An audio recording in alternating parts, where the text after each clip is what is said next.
Welcome to Showboys and our official Demon Slayer companion series. I am Chad. I have brought Brady with me for a final time on the final episode of our companion series. Hello. Hello. You are here. You have made it through an entire companion series on Demon Slayer yet again. And I am so freaking excited for the episode that we're going to talk about tonight. The final episode of season 4. Is a banger. Let me just put that out there. But we do have a couple things to catch up with here.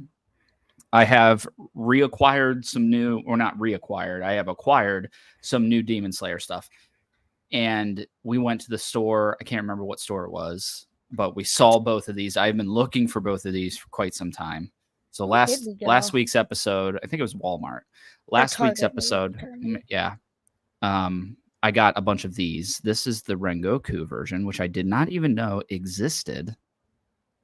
And I got to be honest with you, I'm starting to slightly lose control over my unopened action figures around this joint. Like, I have a colossal amount of unopened action figures. And what do you think you're going to do with Rengoku and some of the other I think that I think they're all probably going to get reapplied over here somewhere. I need to maybe move some things around. I'm running out of space on my dresser as well, which is a problem. But I'm not the kind of person that doesn't open action figures typically. Like, some people collect them in the box. That's just not me. It's never been me, but I don't know. You have quite a bit back there. It's starting to become me just because I just haven't opened them up yet. But I got that. And then this one I have been hunting for what seems like months. But it is Todd McFarlane's Kaza figure. You can see my light in there. Apologies. Yeah, you can. But ring light. Yeah, probably like top 3 demons for me, and I finally got him. So I have him. I have Rui. I just need the demons from season 2, and I think I have pretty much all the demons that I want currently. Although after tonight's episode that we're going to talk about, I need another one. I know. You showed me. You were just, come on, you're already losing money on betting. You got to chill. I know. Yeah, dude. Yeah. I have not done great in my betting. Usually I'm pretty good. Usually I'm like let's say 70% hit rate on my bets. Last season I killed it, but this year, man, it's like just maybe 5%. The league is weird. Yeah, the league is weird. I've literally hit 2 bets this season out of maybe 40 bets so far. So, yeah, just real downhill. And it annoys, not to get on total tie rate here, but let me just tell you this real quick. So I took Derrick Henry last night for over 68.5 rushing yards. Okay. Over 68.5 rushing yards. Okay. The first time he touched the ball last night, he ran an 87-yard touchdown. So he got, or maybe it was like 81 yards. He got it in one play. And I was like, dude, my parlay is set, dude. All these other ones are going to hit. But I took all Bills players and they just got worked over last night by the Ravens. So I lost. But anyway. Have Rui? I'm pretty sure you do. I do. Yeah, I do have Rui down. I have Rui downstairs. I have Giyu downstairs. There's another one that I have. And then Akaza. But yeah, I need Muzan. That's going to have to happen. I'm sure it's coming after this season. McFarlane's a little behind on some of his releases. We were just looking at new figures. Not as many. Yeah, we were just looking at new ones that are coming out. They did just come out with them. So, all right, let's get into the final episode here. So the way that tonight's episode on the podcast is going to go is we're going to talk about the final episode of season 4. And then at the end of the episode, we are going to do our final top 5 list for the companion series, which in my opinion is the best one. I would agree with that. I don't know how we didn't think of this, but I'm glad we saved it for the final episode. We are going to be talking about our top 5 favorite episodes of Demon Slayer. So we have each built our own list. We each have, some reasoning behind our list. So we'll get to that. But overall, let's start with episode 8 here, which is titled The Hashira Unite. overall, before getting into spoilers, how do you feel about this episode? I'm gonna say the start is terrifying. Middle, pretty terrifying. We'll see it. We'll get into that. And then the end is just I can't wait, dude. I can't wait any longer. It's Yeah. too much, dude. And it's not gonna come till what 2032. Like Yeah, it'll probably be, I don't know, maybe it'll be next year. Hopefully the 2025. So for anybody that doesn't know, the current plan is that the seasons of Demon Slayer are over. This is the final season that will be coming out on platforms. And they are now moving over to, I believe, a trilogy of movies to finish off the story of Demon Slayer. And I kind of like that idea. I'm not gonna lie. I mean, so I do as well. There are a lot of people that don't like that idea, but the Demon Slayer movies that we have seen in theaters, which we've seen all of them except for Mugen Train, I don't think, did we go to the theater for Mugen Train? I don't think we did. I don't think. No, we didn't. I don't think we should did. have because it would have been Yeah. so good. Big missed opportunity there. But the Demon Slayer movies that we have seen, which are the two that released after Mugen Train, which to be honest with you weren't really even movies, they were Yeah. episodes Like, pushed together. episodes. You would get Pretty like much, the yeah. final 2 episodes of the previous season and then the first episode of the new season. Which is okay. It's okay. It's a money grab, I'll be honest with you, because we've already seen it. But seeing the final 2 episodes of season 2 in the theater and the final 2 episodes, so good. And then it's crazy. season 3's finale in the theater was phenomenal as well. So I was okay with it.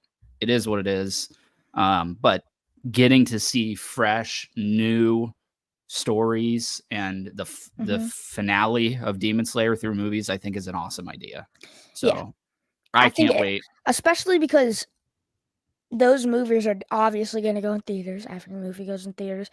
And we might get like do you think they'll release it on other platforms as a movie? They will. Oh right? yeah. Yeah, for sure. I think that it'll definitely come out.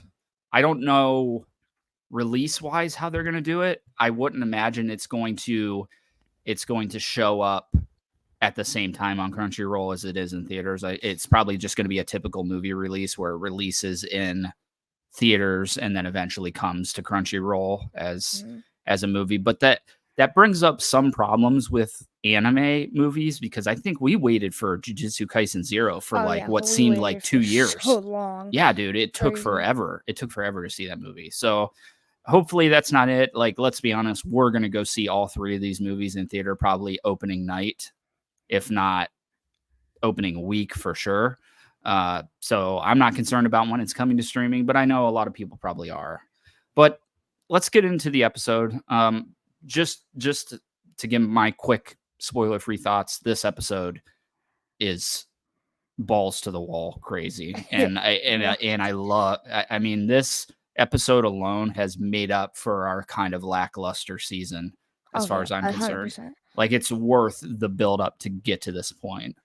But let's get into it. So we start the episode right where we left last episode, which is Muzan slowly walking through that pathway. Path. Like I said, terrifying. Yeah. We rewatched it on higher volume because the footsteps, it's just terrifying. Yeah, so I had put it on and it starts obviously immediately right when you hit play. Like there's no credits right at the beginning and the volume was down. You were like, we should rewatch that with the volume up. So we did. So we went back at like 84 something. But yeah, we see that Muzan has finally arrived at the mansion to meet up with Oboyashiki. And you know what the mansion's called? I'm already starting off. I'm just gonna put a 1 in the chat. It's so obvious. Like, how do you not know? Oboyashiki Mansion? Can't. Delete that number 1, boy. Delete that number 1, boy. I'm sure you'll miss something. You're gonna miss something, I promise. So, so he has arrived, and we do learn, even though we talked about it kind of last episode, we learned that these two have actually never met in real life. Yeah, this is which I did not. Well, I guess I could kind of imagine that. Yeah. Slightly, yeah. if you think about it, Muzan has basically been in hiding, right? I mean, he's hiding and kind of Yeah, pulling pretty the much. strings from behind the scenes. Hmm. And we learn through this episode that the Oboyashki name is kind of they're a run of leaders And that pulling the lead the strings Demon Slayers. in where's their little hideout? The demons? The Infinity Castle. Dude, I need this is the last episode. You need to get at least one wrong. I swear. Well, that was kind of an easy one, wasn't it? Yeah, I'm just throwing anything at you. So basically you have Muzan who's pulling the strings from the Infinity Castle behind the scenes. And then you also have Oboyashki pulling the strings behind the scenes from the Demon Slayer's point of view.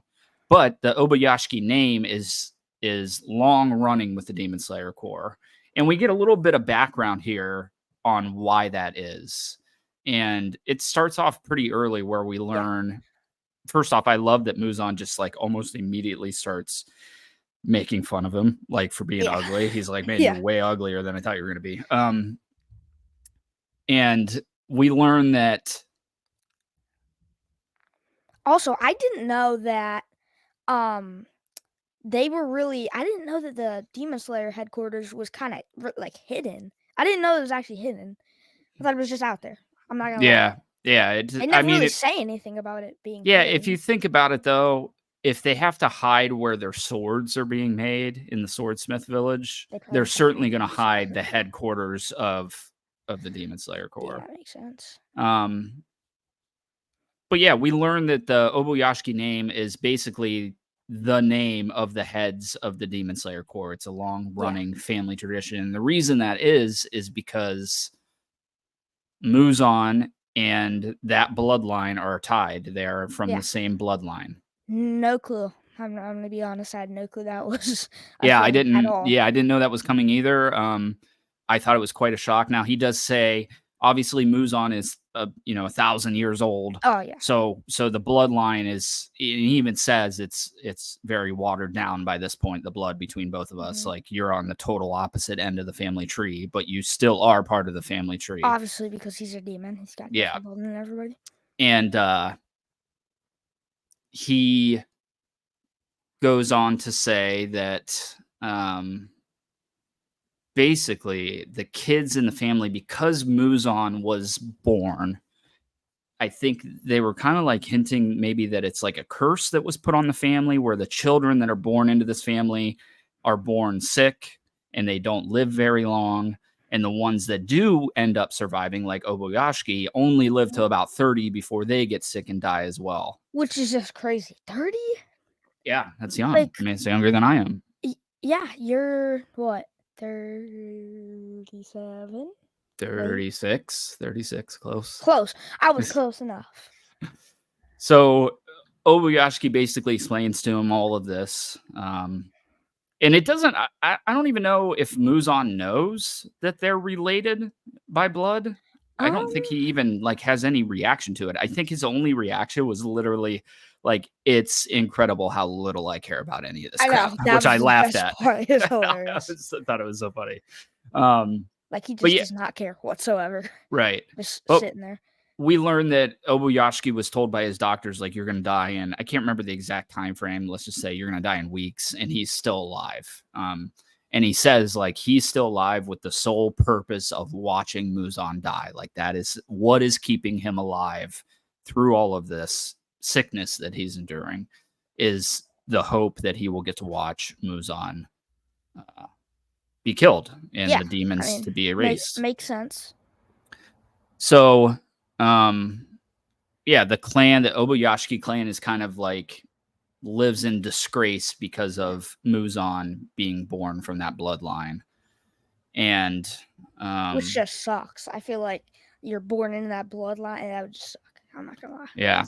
And I think Muzan goes on to talk about, like, he's never seen any kind of divine punishment for his actions. Like, he's been at this for 1,000 years, and he's never seen any kind of punishment from any kind of gods or Buddha or anything like that. And I kind of liked this sequence here. And this is where the sequence kind of gets trippy a little bit, because Muzan says something along the lines like, I'm standing in front of this guy that I've been after for a long time, and I feel no hatred for him. And as that happens, we go into this like weird sequence of these two little girls that are playing with what looks like a beach ball. I know it's probably not a beach ball. I know there is a Japanese ball. This is the part I was talking about. That is terrifying. It's like it is so content. creepy. Yeah. Do you know who those two girls are? So those enter. So I don't know their names at all. They didn't explain names. It's gonna count if you don't know who they are, though. I think those are the two that are at final selection, correct? The two girls that talked to Tanjiro in the group at final selection. The two. Yes, but I'm gonna go with their Oboyashiki's daughters. Oh, dang it, dude. Let's go. Let's go. You can't miss anything. I'm starting out strong for our final episode. That's three there. So yeah, they're seen playing with this volleyball beach ball thing while this super creepy song is playing. Yeah, they're singing this creepy, like, folklore Japanese song that is very, very scary. But Muzan kind of watches on in like amazement as he's watching what's going on, and he says, like, there is an odd sense of familiarity here, but something feels off. Like, there's only 4 humans in this compound. There's no bodyguards, which seems weird. Especially for the pretty much leader. Yeah, it is the leader. Yeah. Of all the demon slayers, why is there no bodyguards? I feel like you'd almost have to have them. I don't know why. So we learn a little bit later in the episode, we could talk about it now. We learn that the Oboyashiki clan, the leaders never have had any kind of bodyguards. And we flash to a meeting with the Hashira where they're discussing this. We're like, he needs to have bodyguards. Like, things are amping up here. And he just won't take them. Like, he refuses to take them. Why? I don't know why. So I think that I think the purpose is for what we see happen later in the episode, and we'll talk about it when we get there. But I think that's the purpose of not getting the bodyguards, is because they're baiting Muzan, basically. Okay. So Oboyashiki basically says, like, I know what you're after, Muzan. You're after immortality. That's your goal. You want to be able to survive forever. And Muzan's like, yeah. We've known that since the first season, pretty much. Right. Well, we have as the viewer, but he maybe hasn't, right? Because we're seeing stuff that he's not seeing. We're seeing Muzan in these different places throughout the different seasons and what he's actually after. But and yeah, Muzan's like, yeah, basically that's exactly what I'm after, and I'm going to get that as soon as I find where you hid Nezuko. Pretty much can, yeah. Yeah. And he tells him, like, here, I have all the time in the world to find Nezuko. Like, you don't have, you look like you have an hour before you're dead. You want to know what would have been the craziest, weirdest plot twist that would never, ever, ever, ever, ever happen? They flew, I guess they can't fly. Obviously. Actually, speaking of that, when's this set? What year? Yeah, we looked this up before. I think it's like 1912. I think it's it's 1912 in that area. What I was going to say is they maybe took a boat to like North America and just kept her there. Would be crazy, but that wouldn't be that bad of an idea, if I'm being honest. That actually isn't a terrible idea, but we know where she's at. She's with, dang it, now I always remember this guy's name, and you forgot it last time.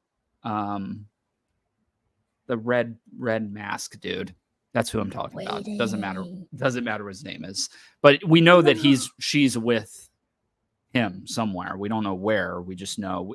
I think we can probably safely assume they're back at his house, because that's kind of Yeah, I in mean, the woods somewhere. he lives in the smallest little wooden like shack. Orokodaki. Yes. Yeah. No. So, so Obayashiki goes on to kind of explain here, like true eternity, like what you're after is actually human, like human will. That's a thing that will never be extinguished. And he goes on and talks about all the demon slayers that Muzan has killed over the years, like all these different people, and their will to this day still lives on. With their will of seeing Muzan be destroyed is still being carried on by the new Hashira and the new demon slayers. And also a new master every, I would assume, 30 years. Yep. Or however long. And this part here, dude, I mean, we get a little bit of it before this with the kind of weird, trippy little girl sequence. But this sequence here is when the animation in this episode kind of pops up, dude. Yeah. We start getting these like glowing, those beach ball like things around Muzan.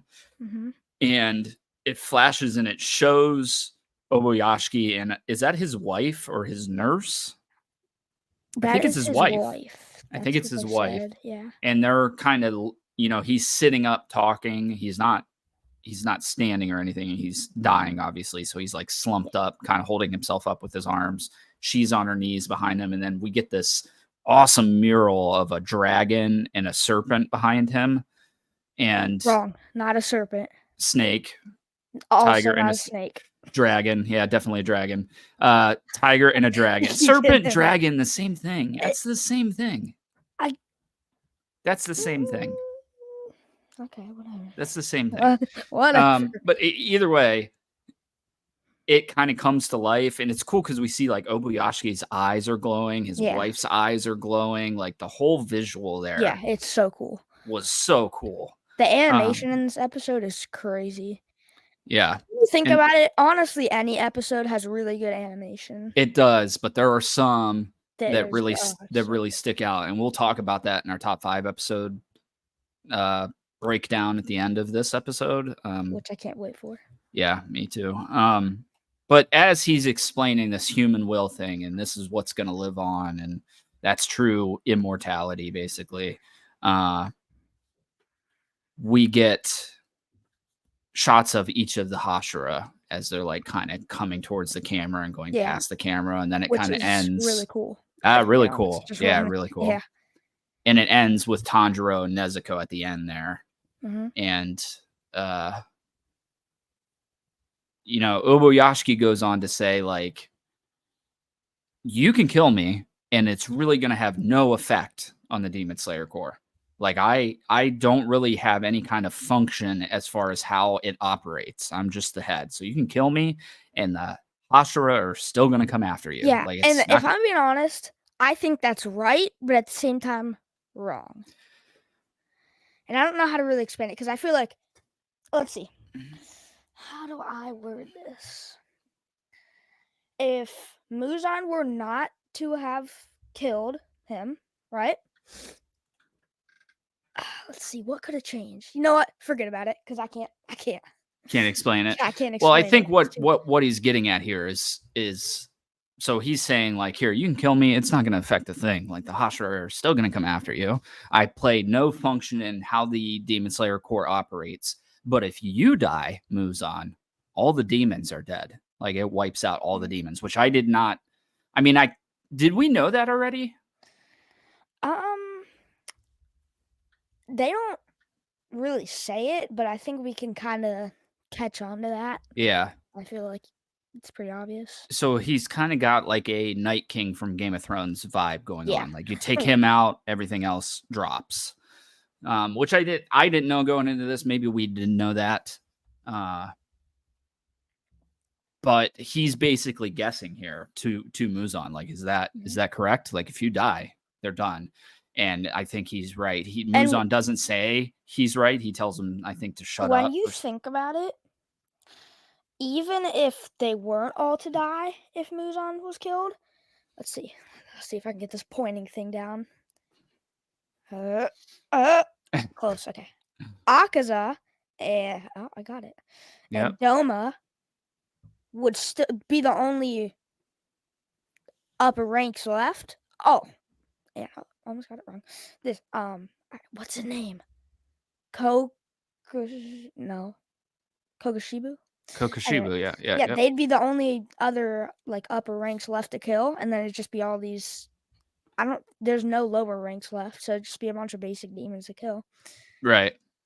Yeah. Yeah, so I think is the implication that Muzan turned all these demons into demons? Is that how they're able to kill him Yeah. and then it all goes away? Mm-hmm. So we flash to Muzan and he kind of grows claws and he's like kind of fed up with this 20-minute discussion we've had with Obayashiki. And he's like, "Are you ready to die now, dude? Because I'm like kind of sick of talking to you. like I told you like 20 minutes ago, like I could care less about straight anything. Up, like, are you ready to die?" Yeah. And he kind of we zoom in on his face and he grows like veins out of his, he gets like bulging veins out of his face. And then we flash to a crow that's flying quickly and telling everybody the mansion's under attack. The mansion's under attack. The mansion's under attack. So this is when we kind of get the name of the title, which is the Hashira Unite. They start working towards the mansion with the understanding that it's under attack. So we see all of them. All of them are rushing. The only one I don't think we see is there was one. Which one was it? Guillaume. That we do not see Guillaume in this sequence, and that I think is on purpose for later in the episode. But they all rush towards it, and that's where we get this little flashback sequence where we're having this Hashira meeting where they're discussing how the Demon Slayer head should have bodyguards. So we already kind of talked about that. We don't have to break that down, but we flash back and they're still all sprinting towards it in a panic, trying to get to the mansion. In this sequence, dude, as they get close, we flash back to Muzan. And when I first watched, so the basic gist is we get this slow-mo explosion which from is inside. Really cool. So cool, and once dude. Again, the animation, crazy. Oh my gosh, dude. Yeah, so I even wrote it in my notes. Like the animation here is insane, but it's this very tense slow-mo explosion from within the room that Obayashiki's in. And then it's slowly we do like a panning over top of the mansion as the roof starts to blow up and everything. And when I first saw this, I thought Muzan was doing this. Same. Did you think that? If I'm being honest, the second time when we just watched it and we're just about to come down here, I still didn't know it was Obayashiki. Yeah. I still thought it was Muzan. Yeah, so it's that's the only logical answer for Muzan to blow him up. He was just about to kill him, right? So. Yeah. So what we're seeing here, and then we arrive to this huge towering smoke of Inferno. Yeah. It looks like a nuclear bomb went off. It honestly does. Yeah, it's crazy. As all the Hashira are in the woods surrounding the mansion, watching this giant explosion in pure terror, not understanding what's going on. And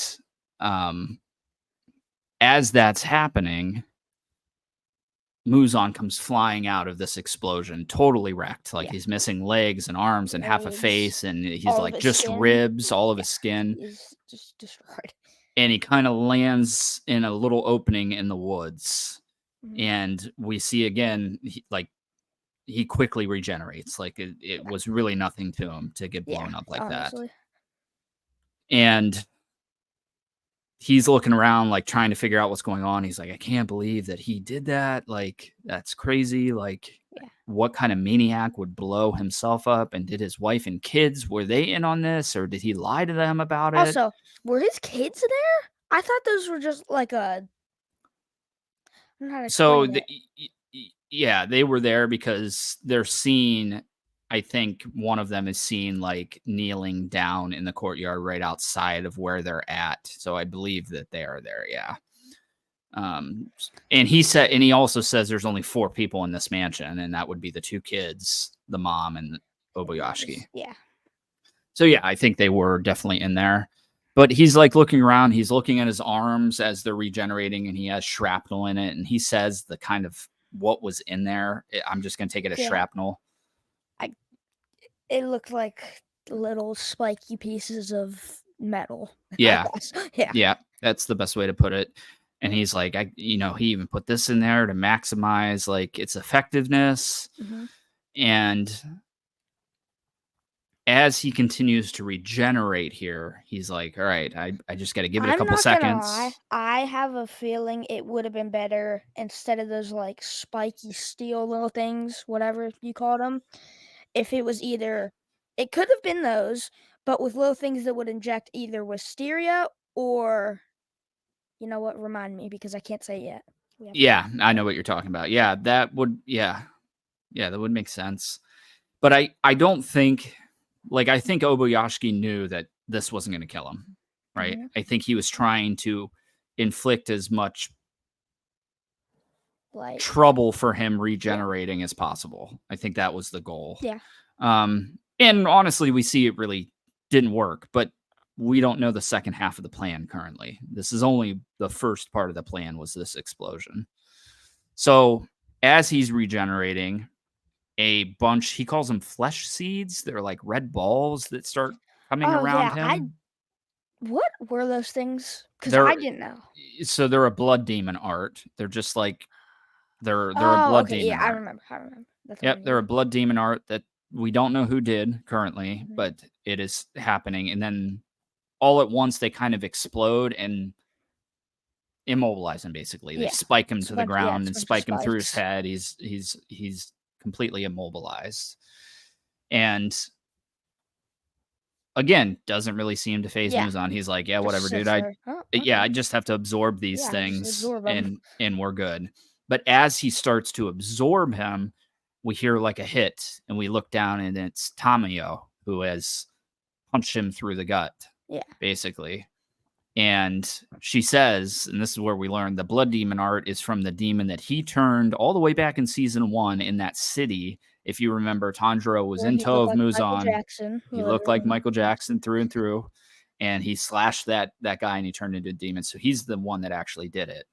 And the thing that he actually just absorbed, which he thought was these spikes, was Tamiyo's hand, which is holding a drug that will turn demons back into humans. Yeah, I was and like, oh that's what I my was god, talking about. Those little like spiky steel things could have also been filled with that. filled with that. Yeah. But I was like, oh my gosh, dude, like this is such a well laid plan that they have No, going on here. it's Like actually crazy. it's impressive. And Muzan goes on like a spiel here about Tamiyo, like, I'm pretty sure that you're like a really bad demon, and even though you're kind of acting like you're good now, you did a lot of really Yeah, screwed up crap. I'm pretty sure the first time that we watched this, you hadn't told me that this was the final season. I didn't know they were gonna put it all in the movies yet or anything. I thought this was just the end. I was like, "Oh my god, he's gonna get turned into a human." I did not expect that whatsoever the first time we watched it. It's Yeah. crazy. Well, because when you're watching it, you're like, holy crap, like this is going really good for the Demon Slayers. Yeah. Like we're stacking our Yeah, deck this here. is the end. He's immobilized. He's got a drug inside of him that's going to turn him into a human. Mhm. So you're thinking, I was thinking It's that as completely the well. end. Yeah, this is the end. But yeah, he goes on. Tamio, I think, was suffering from some sort of disease, so Yeah. she agreed to become a demon to stop that because she wanted to watch her kids grow up. But unfortunately, it turned her into a blood hungry monster, Yeah. and I think And ate her demons. I yeah, mean, and not yeah, her and children. she ended up eating her children and It's doing a lot of crazy. bad stuff and going on to kill like hundreds of people as a Yeah. demon. And he says that.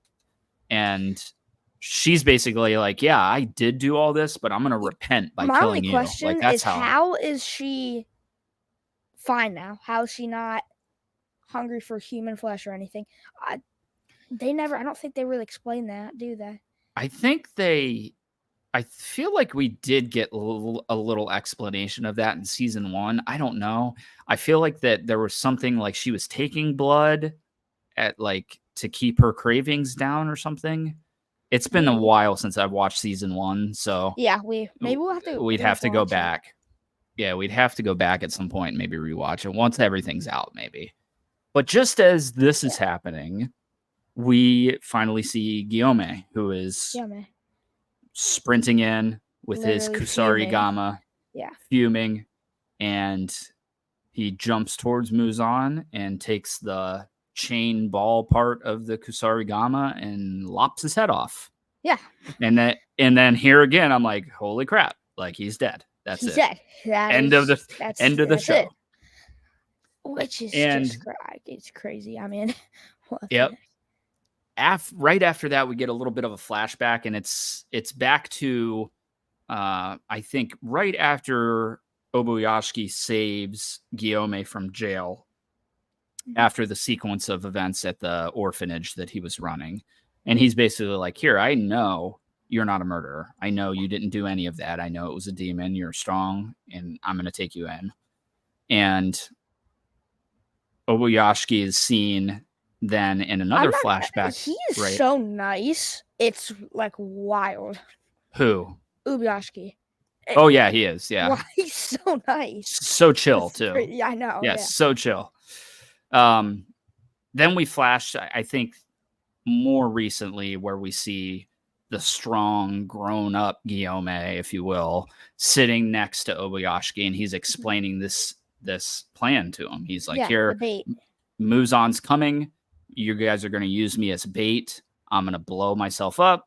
We're going to do all this stuff. Here's the plan. You're going to move in, and you're going to cut his head off. It's so weird because he says it so straightforward. He said, I'm going to blow myself up. Yep. Like, I take that as, I don't even know, like, what? You're going to blow yourself up?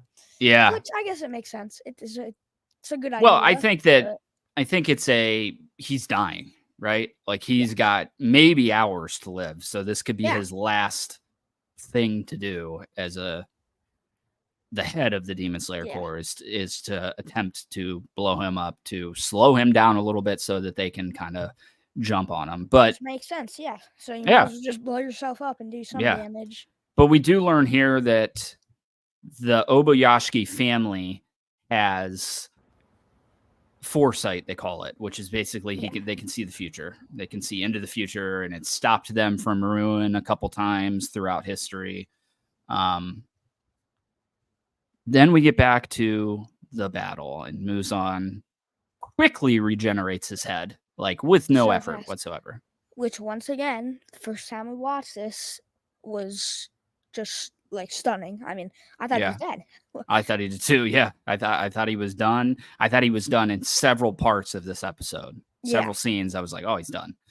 But yeah, he quickly grows his head, and we hear that the only way probably to kill Muzan isn't going to be to take his head off like the other demons. Wasn't there another demon we saw that they chopped his head off and he grew his head back? Yeah. Who was that? Hentengu, I think. Was it Hentengu? Yes. Yeah, it was. Because remember, his he was actual running body was inside his heart. Yeah. The only way to kill him is not going to be to chop his head off. It's going to be to leave him out in the sunlight. Yeah. So we got to fight him and keep him immobilized how he is right now until the sun comes up. Mm-hmm.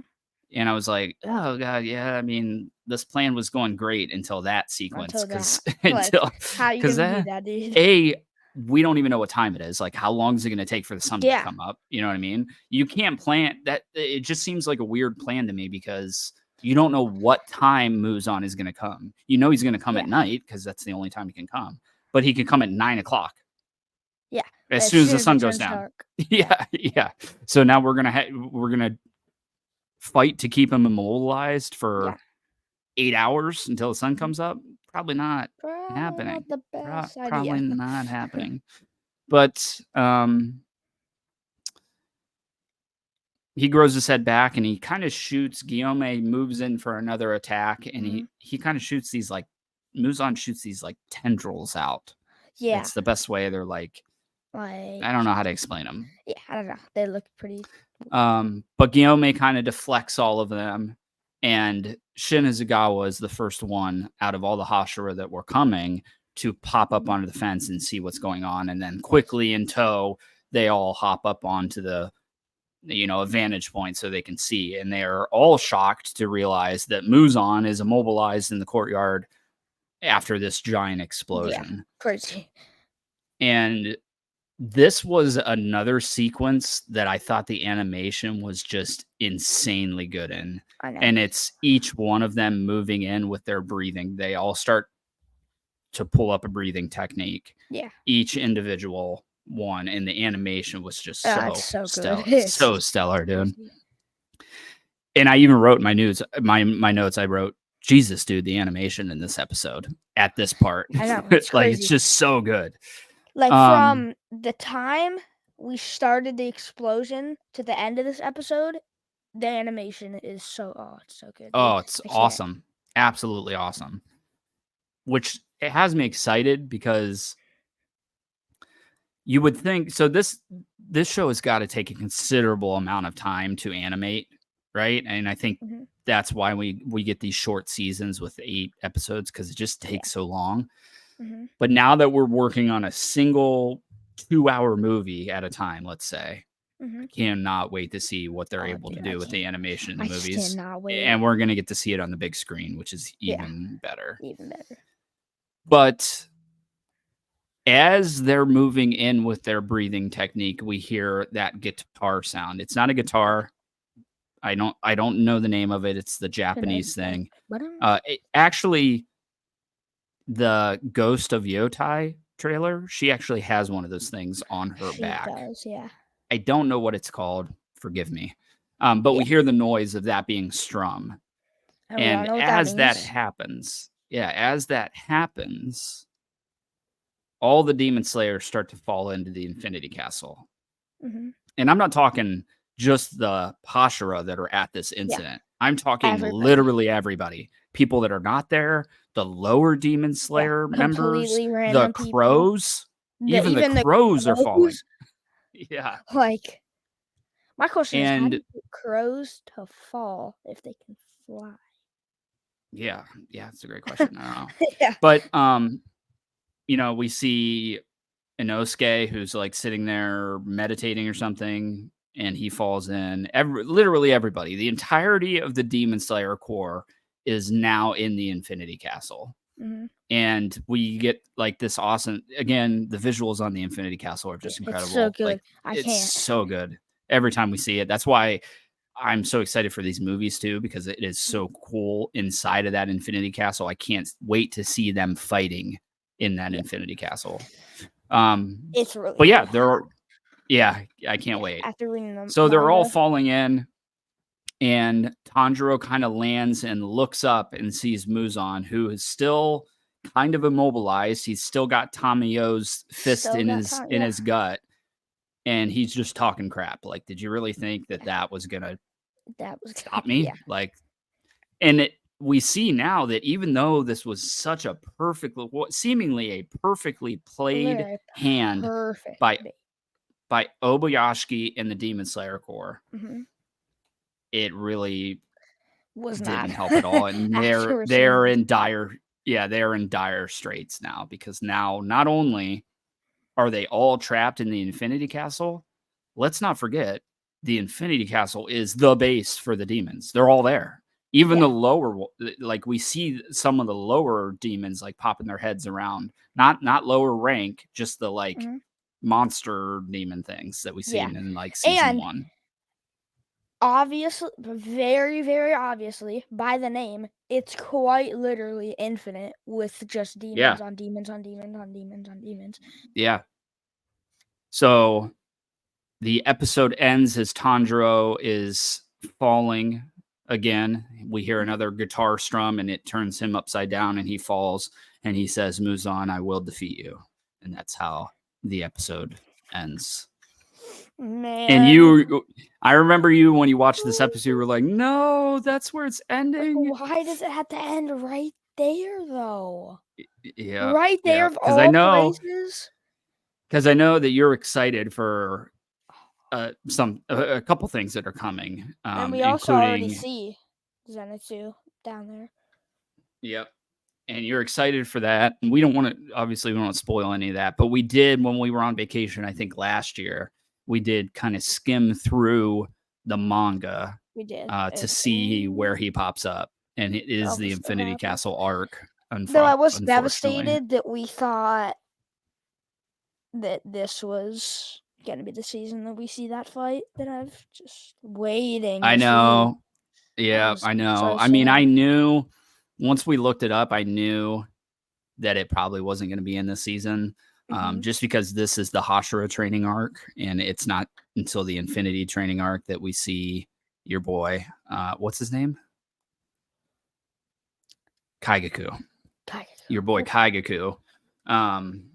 So I knew that it was probably going to end before that happened, but it'll be worth it because we're going to get to see that fight in the theater. You got one. What? You said Infinity training arc. No, I didn't. You misheard me. No, I didn't. I promise. No, I heard you definitely misheard you said me. it was a Hashira training arc, and then you said, yeah, and the like Infinity training arc, and I was like, Oh, I meant Castle arc. You know what I meant. That doesn't Too count. late now. I'm not mispronouncing. I'm not mispronouncing anything. That doesn't count. Fine. 0. That's better. Whatever. So that does it for season 4 of Demon Slayer. Crazy. And I'll be honest with you, because of this episode, kind of spiked this season up for me. Oh man. yeah, the whole episode. Yeah. This whole episode. That's all it took. Oh, yeah. So good, dude. They have always been really good at their finales for the season. Oh, yeah. Their final episodes are always so good. On point. Crazy. Absolutely on point. And yeah, this one's no different. I mean, just everything that we see here, it's exciting to see where we're going now that at the end of the season, where we're going to be heading, which is big trouble for the Demon Slayer Corps, obviously, especially trouble.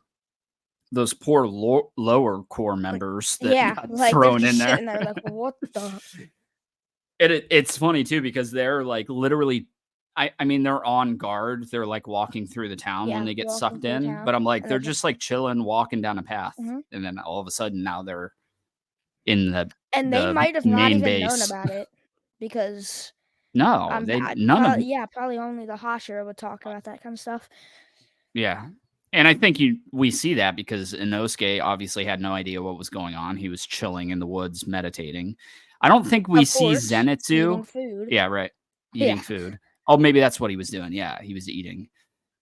I don't think we see Zenitsu, what he's doing beforehand, but we do see him in the castle. Falling, yeah. And I knew as soon as I saw a sword, honestly. So. Yeah. So he's locked in looking. He's got that serious Zenitsu look to him. But yeah, it's they're in dire straits right now. Panic mode whole for the Demon Slayers. All of them just falling is so cool. It's very cool. I mean, I don't know. And once again, animation. Crazy. Absolutely insane. So yeah. Good. I mean, anytime that we've seen the Infinity Castle, it's been stunning. The first episode of season 3, we see them all kind of meeting in the Infinity Castle. The score, the music that's going on is so good through that. So yeah, anytime that we see it, it's been incredible. So I can't wait to see a season, literally, or not a season, but three movies. I guess it's pretty much season. 3 movies. Each movie's a season. Yeah. But that does it for season 4 of our companion series. But we have one more thing to get through here for our episode. And that is our top 5 Demon Slayer episodes of all time. And I will leave you, Brady, to go first with your number 5. Since I don't want to go first, I need to test something real quick. I'm going to see if we have any delay in our cameras. So I'm going to count down from 3 and just going to raise your right hand, okay? Okay. 3, 2, 1. Okay, we have huge delay, so we can't do that. I was going to say rock, paper, scissors, shoot. I guess we could still do it, right? There wasn't a bit. Yeah, we can still do it. Okay. Okay, ready?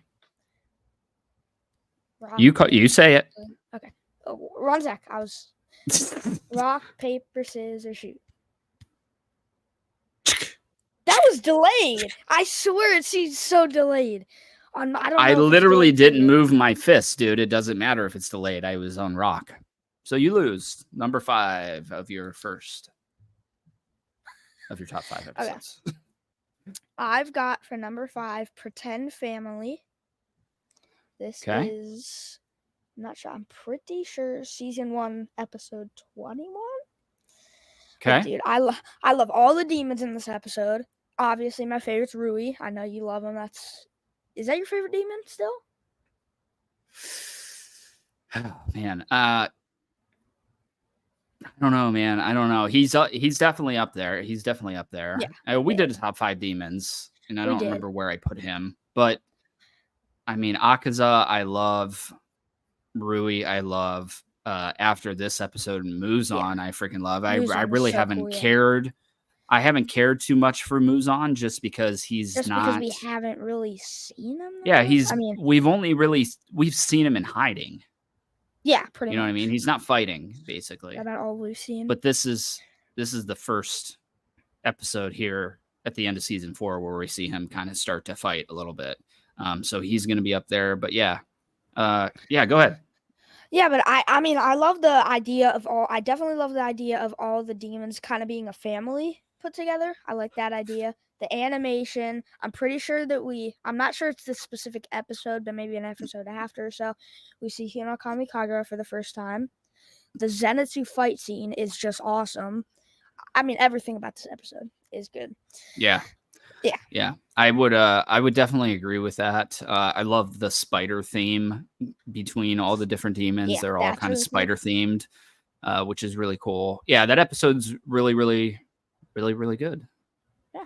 And I have one that is close to that episode in my list, but we'll get to that. I thought you would. I knew you would. So my number 5 is Transformation, and that is season 2, episode 14. And that is the first time that we see Nezuko kind of evolve into the fighting Nezuko demon. Again, great villains in this, and Daki and Gyotaro. Yeah, I Gyutaro, love those are them. probably- I mean, Gyutaro's up there for my Yeah, list like as top well. 3 favorite demons. Yeah, And we've talked about it on the show before. I just don't like his English voice actor. Oh, you hate Like it. the Japanese one is And so it makes much sense. better. It's so like, you know, It's very I don't know how to whiny. explain it. Yeah. Yeah. Yeah, it's very whiny in It's English. very weird sounding. It sounds like the Joker in Japanese, but then it sounds just like a whiny baby in English. I don't know. English, yeah. I just didn't care for it. But Yeah, I mean, I like this episode because we get to see Nezuko and how she's kind of like an evolved demon. Like she's not attacking humans. She's kind of protecting them. She grows pretty big and muscular here. And this is our first time seeing her not as the little innocent sister who got turned into a demon and is being protected by Tanjiro. She goes on and fights Daki. So I think that, for that episode, it had to make for that whole sequence, it had to make my top 5. Okay, number 4. For my number 4, I have Gathering. I'm gonna be honest. I think it's so cool how Gyutaro and Daki kind of like combine their strength in Blood Demon art to essentially overwhelm all the Demon Slayers. I'm gonna be honest, if I was Tanjiro or Tengen, I'd be horrified. And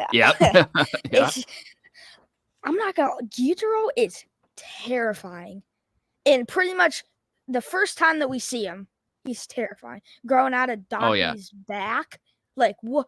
Some of the stuff is just crazy, dude. Yeah. Yeah, I don't have a lot of wrote down for this episode. It's just my number 4. We're not even in the top 3. I would agree with you. I think that they were a cool duo because of the way they had that close sibling bond, and that was helping them fight. And you're right, he is terrifying. And his weapons are those like sickles that he has. Those are so cool. Like, I don't know how to. And I'm kind of shocked that we haven't gotten a figure of him yet either. Yeah, which is that's unreal. Slightly concerning. I mean, if you think about it though, like McFarlane is behind because like Akaza Yeah. just came out. That's Mugen Train. That was True. before this. Yeah. So Like, dude, um, we're not gonna get him for a while, it, probably. it might not be a while, but it might be Maybe. coming Yeah, it up won't be hopefully. like crazy long. So But yeah, what is my your episode number 4? is Hinokami, which is season 1, episode 19, and this is the same arc from year number 5, Yeah, the it's my number 5. Rui Spider Family arc. This is the first time we see Tanjiro use Hinokami Kagura, which was awesome to watch. Yeah. Again, one of my favorite demons in Rui in this episode. Yeah. You love him. I Awesome. know you And do. I'm talking, You just love him. yeah, I love him, but I'm talking top-notch animation here. Like, The animation. absolutely This stunning. might be the best episode, like Yeah. animation-wise. Animation-wise, it's so good. There's some other episodes that could have some pretty good animation. I mean, honestly, like I said, every episode has good animation, but there's some that are wow. I mean, Yeah. it's crazy. Yep. Yeah, I agree. Yeah, the animation, seeing Hinokami Kagura for the first time, the choreography of everything that's going on, the fighting is just really, really on point. Yeah, I And mean, especially for season 1. Like this is the first season of Yeah. the show, and we're already popping it off with this animation. So that is my number 4. On to your number 3. okay. Number 3, I have a Connected Bond, Daybreak, and First Light. So basically, in this episode, Tanjiro has to make in my opinion, the hardest decision ever. He has a decision to either save his own sister or like 5 to 6 different villagers. Which, dude, what would you choose? That's my only question. What would you choose in this situation? I mean, I would choose my sister. Yeah. Yeah, I mean, It's tough. hard. It's Very tough. hard. It's tough. And there was an episode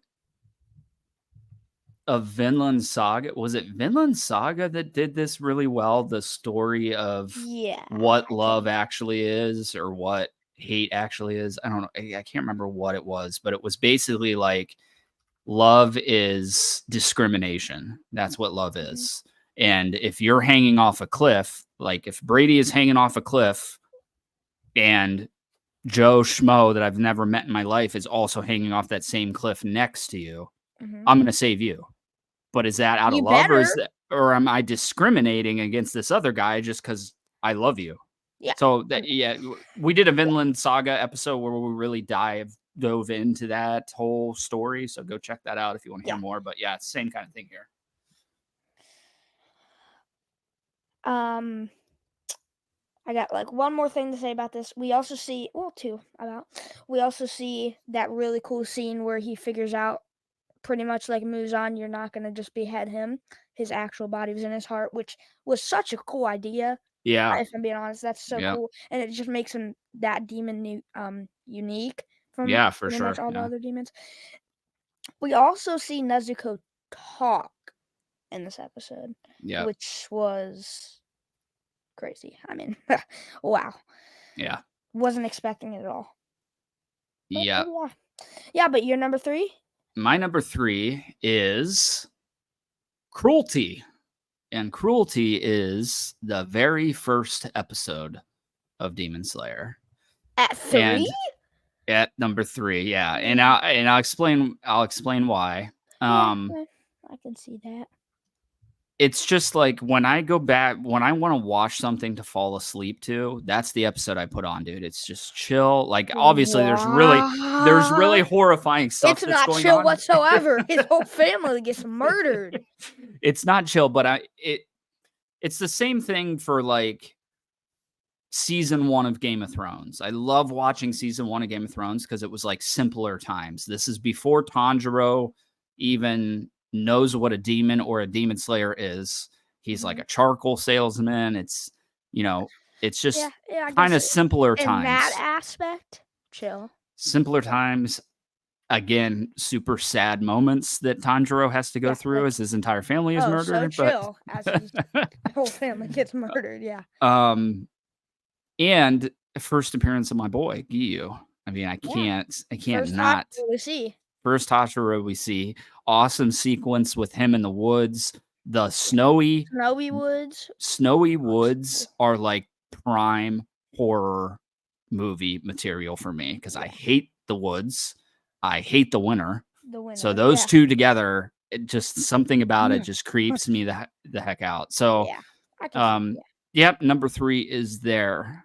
And on to your number 2. So I just hope that we get at least one episode the same. Anyways, number 2, I have Akaza.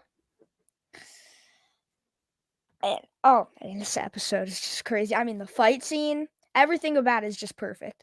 Fight scene's super cool. Animation's really cool. Blood Demon art's really cool. Rengoku's breathing technique's really cool. And this also slightly comes with the movie that I think is really cool. And this definitely, at least I think, made my top 5 fight scenes. It did, yeah. It's so good. I mean, everything about it is so cool. And the ending is pretty sad. I mean, Very. I wanted to keep Rengoku really bad. Yeah. He was my favorite Hashira before Tengen. And if I'm being honest, if he didn't die, he probably still might be my favorite. Yeah, he's great, and it sucks because we really just see him here in Mugen Train, and the so what you're talking about is they had Mugen Train the movie, but then they also released that arc split into episodes. So this is one of those episodes from that arc that you're talking about. Yes. And I'll be honest with you, Set Your Heart Ablaze just missed my top 5, which is the episode after this, where Rengoku dies. So yeah, I mean it's very, very great episode. Great fight scene again. Animation freaking amazing. So really, all of the Mugen Train is awesome because the demon at the beginning of the Mugen Train I absolutely love, and I literally name Enmu, and this is going to be the only episode this whole season that I haven't mispronounced or said something wrong. It's the finale. Yep. I mean, I constantly quote Enmu around the house. You know what I mean? I just pull it out of nowhere sometimes. So yeah, Mugen Train is great, but I left it off my list because even though they released them as an arc of episodes, in my mind, it's not an episode. Like that's the movie. Like all of those episodes. So that's why it kind of on a caveat didn't make my list. Yeah, but into your number 2. My number 2 is A Connected Bond Daybreak and First Light. I like that. Season 3 finale. So this is our first matching episode. Before you get into that, that's funny that you say that because I was thinking about swapping these 2 episodes. Were you? I just didn't. I didn't. Yeah. In fact, I did. I watched over some of these episodes. Did you? To rank them a bit better. Yeah. Yeah. I think I so this episode, dude, up until this point when we were here back in season 3 at the finale, this was the best episode that was out. And it's just all perfectly put together. Like the music, the kind of hauntingness of the music that's going on. We get some big revelations in here, as not only is Nezuko allowed to talk, like you said, but she can also stand in the sunlight. And we go through a good, she also almost died. Yeah, we go through a 5-minute thing where we think Nezuko's dead. Like she's in the sunlight, she's melting, she's burning, she's dying. Tanjiro's watching in horror as his sister is burning alive. Yeah, I mean, I would too. Just watching your sister burn alive. Like what? And it was a really good cap to this season, which was a hot really season. Hot season. I mean, we're fighting. Probably. It was basically all fights through the entirety of the season. So yeah, it's just a huge moment for all those tense moments that we got in the episodes. Yeah. It's just the perfect capper to a season. You know what I mean? And just the revelation that Nezuko can survive the sunlight is like huge. And she can talk. And like we said, they always have like the best finales. They're so good. Yeah. Yeah. Again, this one is no exception. Yeah, they just I don't know, their animation, their production goes up substantially on the season finales so far. But that is my number 2. Okay, number one. Number 1. You may or may not have said this episode. It is Set Your Heart Ablaze as my number 1. This episode is really cool, but like at the same time, it's so sad. Yeah. I swear, Rengoku. I feel like Rengoku could have beat Akaza. I'm not gonna lie. I feel like he could have. That just sucks that he dies because he was literally my favorite Hashira. Once again, animation crazy. It's really sad though, dude. I didn't want him to die. He was my favorite. He was so cool. Yeah, that whole episode is really sad, and this is the first time too in Akaza that we see an upper rank, and we see just how much bigger like, of a difference there is between an upper rank and a lower rank, where we see Rengoku like cutting his arm off and he immediately regens it. Yeah. There's a lot of things here where you're like, holy crap, like the upper ranks are going to be a problem. Yeah, a big problem. And they really were. Yeah, again, even though we have gotten really good fight scenes through season 1, this is like a big step up for the fight scenes. So yeah, I mean, like I said, this episode is the one that just barely missed my top 5, and yeah, it's a great episode without a doubt. And the death of Rengoku, like, how can you not leave that off your list in some capacity? Yeah, but your number 1. And my number 1 is the Hashira Unite, which is this episode. So if you remember so I take notes when we watch the episodes on my computer. At the end of watching tonight's episode, I told you to go away. Do you remember that? Is that why? I was adapting. Yep, I was moving. So I originally had Set Your Heart Ablaze at number 2 and A Connected Bond at number 1. But after watching this for a second time, I was like, all right, dude, like, I got to make room for it. 1. So yeah, I'll just put it in number 1.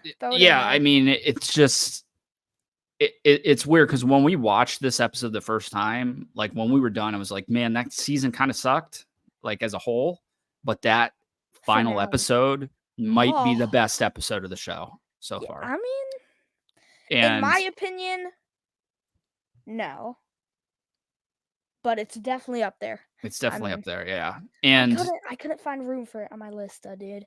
Yeah. I couldn't. I just couldn't. I think it's just for everything that we see, we finally see Obuyashiki and Muzan meeting up. We finally see Muzan kind of grow into an actual fighting demon, you know? Yeah. We see Muzan kind of take this awesome plan that the Demon Slayer Corps had come up with and turn it upside down, literally, and drop them all into the Infinity Castle. Literally. And just for everything that I think it's setting up and where we're heading from here, on top of, again, stellar animation in this episode, some of the best animation of the show, without a doubt. Yeah, it was an easy number 1. And it's funny that it totally slipped my mind, even though I knew sitting down doing this list earlier that we were about to watch this episode. And I remembered that I was saying in my head that this was the best episode of the show. I needed that rewatch to be like, yeah, this is definitely my number 1 and I know episode. I do this a lot with our lists. I have an honorable mention. I do it all the time. I have a bonus, honorable mention, all that kind of stuff. Go for it. I want you to, only if you can, I'll try to talk as much as I can about it to see if you can find yourself a bonus. If you can't, forget about them. My bonus is I Will Never Give Up. If you don't remember, this, I think, is the last episode of season 2. Oh my god. The animation might be the best out of any episode other than the one that we just talked about. Mm-hmm. Probably the coolest fight scene ever. We see Tanjiro's mark for the first time. We see him regularly using Hinokami Kagura, but also mixed with water breathing, which is also really cool. I like how he kind of mixes it together. Yeah. And I'm not sure it's this episode, but we also get that really cool fight scene from Zenitsu with Daki, and I think Inosuke's in there. I'm not sure. This episode is so cool, dude. I mean, and also, I'm not this. Actually, you know what? This is the second to last episode of season 2. The end is where I also like the last episode of the season 2 kind of series. Yeah, it's great. Yeah. It's hilarious. Yeah. It's funny. Yeah, it is Nezuko, hilarious. It's super tiny, and she's just carrying around everybody. Carrying everybody, yeah. Getting everybody out of the debris and everything. Yeah, but overall, this episode is really cool. I mean, yeah. I was thinking about, instead of making it a bonus, just putting it at like number 6, but I can't rank it over Pretend Family. Under Pretend Family. Yeah. So I kind of already hinted. I mean, I already kind of talked about my honorable mention, which was Set Your Heart Ablaze. That was in my list already as an honorable mention. I just kind of spoiled it earlier. Yeah, I mean, we talked about it already. Great episode, super sad. But yeah, that would be my great animation. Mention. Great animation. Everything. So good. Yeah. But really, it's weird because I almost feel like the best way to watch that arc is not through the episodes. It's watching it in the movie. 100%. Yeah, right? Because then you don't have to stop in between. You got to watch the start. You just go right through it. Yeah. I think it's 10 times better like that. I think it's definitely better. I think it's like a 7 episode breakdown of movies or something breakdown of episodes. And I believe they made it in like a 2-hour movie, I think. Yeah, 2 hours. Yeah, I think it's exactly 2 hours almost. So yeah, I think if you're getting into Demon Slayer just now and you haven't seen Mugen Train yet, watch the movie first. And then if you want more like context to some stuff, you can go watch the kind of extended version, which is the episodes. But yeah, that does it for our top 5 list. I think we did a pretty good job. We had pretty different lists, which was cool. We did match up on 1 episode, I think. 2 episodes, maybe. No episodes. I don't think we matched. Yeah, Connected Bond for sure. Well, yeah. What I mean by match is same place, in the same place. Episode. Yeah, we didn't. Yeah, we didn't on that. If we're talking about that, we did have the same episodes. I think it's only a Connected Bond, Daybreak, and First Light is the one we had. Yeah. Did you have Pretend Family? You didn't have that. You didn't have Gathering. You didn't have Akaza. You did technically have Set Your Heart Ablaze. Yeah, we did match. Yeah, I like that we had different lists. That definitely makes it a lot cooler. Yeah, I thought it was cool. Yeah, we'll definitely have to. List. Yeah, it was cool that we did this. I'm glad that we actually did a top 5 where we weren't just shooting from the hip on the episode. We actually sat down and wrote down things about it, which was cool.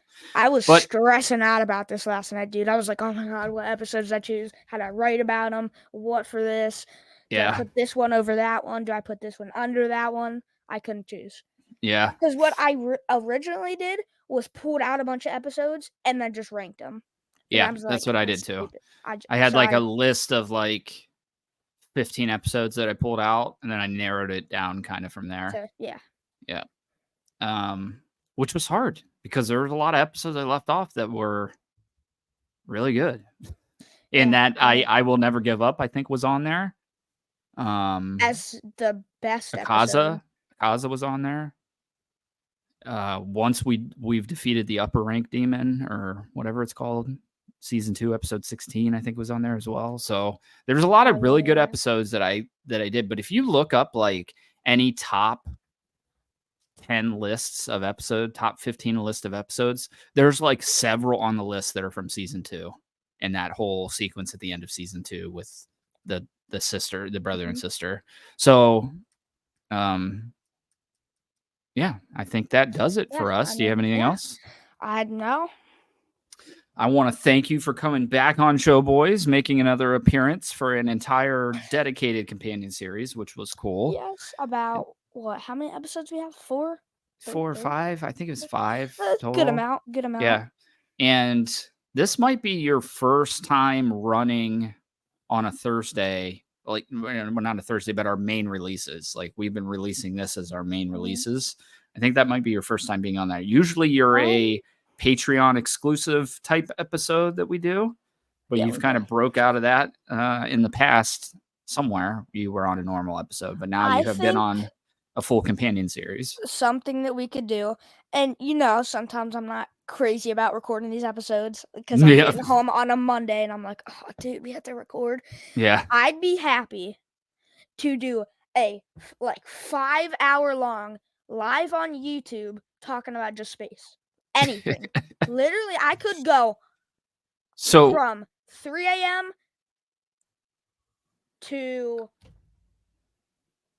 I could go for 5 days if I'm I could go for the whole school week. So I thought about it. It's kind of too late in the year to do this currently, but I thought about doing an episode where we just like hang out outside, record an episode talking about space in like the warm summer air, like a midsummer conversation with Brady where we just talk about whatever we want to talk about. So maybe next summer, when the weather gets a little warmer, we can do that.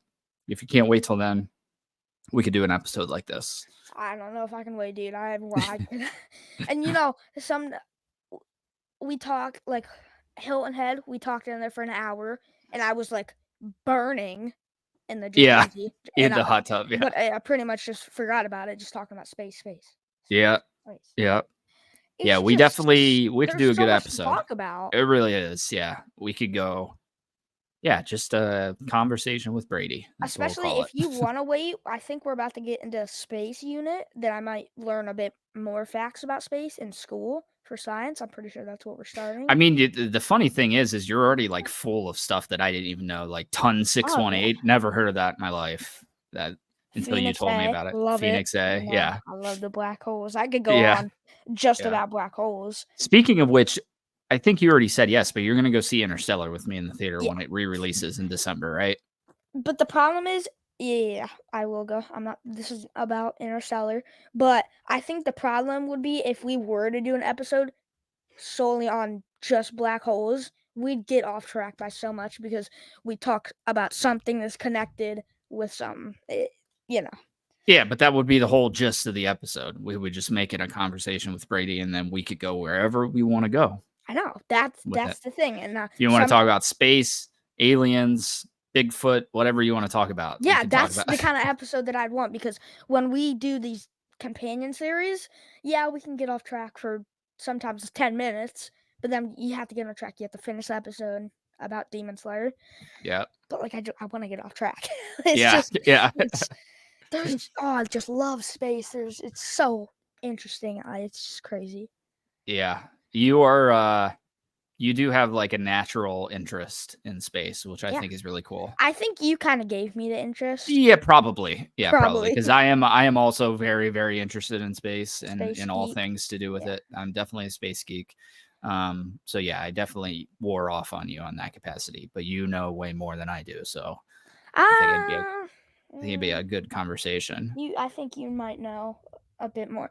You watch those Joe Rogan podcasts that are 7 hours long on just space. Yep. And on some stuff that are very confusing in space. Yeah. Oh yeah, for sure. Some of that stuff, dude. Like even if you think of just Interstellar, the movie, and you think about how confusing that movie is and how the stuff that happens in that movie, you're like, there's no way that's even possible. It actually is. It actually definitely is. That's pretty sound science in that movie. It's probably one of the most scientifically sound movies out there. So, yeah, we'll definitely do an episode for sure. I'm down for that. Dude. But I think that does it for us for our companion series. We are done. We are heading out. Make sure you subscribe to us here on YouTube, Showboys Podcast. Go over to Showboys Gaming, which is our gaming channel. Subscribe there. And maybe turn on the notifications so you can get a little notification when this episode that we're talking about goes live. As Nike says, just do it. Just do it. Just do it. All right. That does it for us. We will see you sometime in the future.